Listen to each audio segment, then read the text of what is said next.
There are many ways to grab a viewer's attention at the start of a film.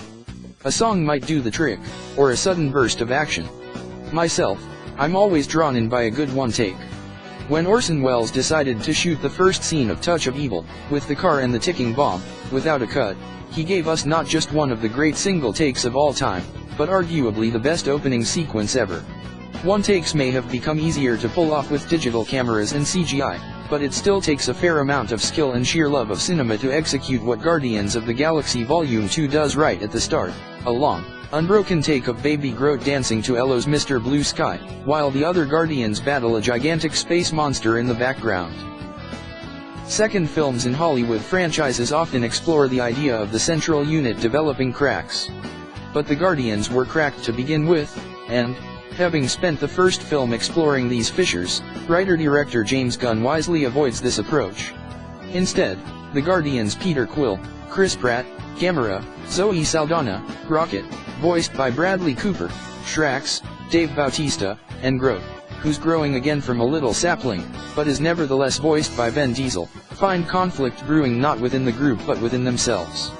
Quill has father issues, Gamera has sister issues, or, to be more accurate, Gamera's sister, Nebula, Karen Gillan, has issues, Drax still misses his dead wife and daughter, and Rocket is running out of ways to camouflage the rage and despair within. Cornered by drones belonging to the Sovereigns, a gold-skinned race led by Aisha, Elizabeth Debicki, who looks like the evil bot from Fritz Lang's Metropolis, the Guardians are rescued at the last second by Ego, Kurt Russell, a Celestial. If all this is starting to sound like a battle of 50s doo-wop bands, I don't blame you. Ego then reveals himself as Peter's long-lost father.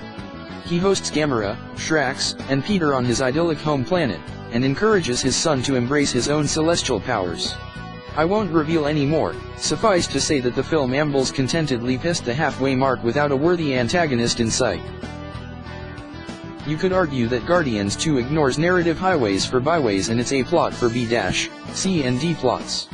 This isn't incorrect, but it's also much easier to sit back and watch Drax and Rocket and Yondu, Michael Rooker, trash-talk each other than be subjected to the insufferable banter of the Avengers.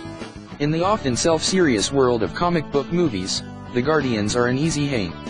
Perhaps this is why, when Gunn introduces unexpected beats like filial abuse or child trafficking, the impact is that much keener. Having emerged as a surprise MVP in Part 1, the compulsively literal Drax is the prime comic anchor here. Bautista does very well, even if the device wears thin. The most striking performances, though, come from Gillan and Rooker, who find surprising pathos in their one-dimensional villains from the first film. It might be overstuffed, it may meander and stall at times, but Guardians 2 should delight returning audiences, Michael Rooker fans, and anyone savvy enough to appreciate Cheap Trick, Sam Cooke, and Jay and the Americans.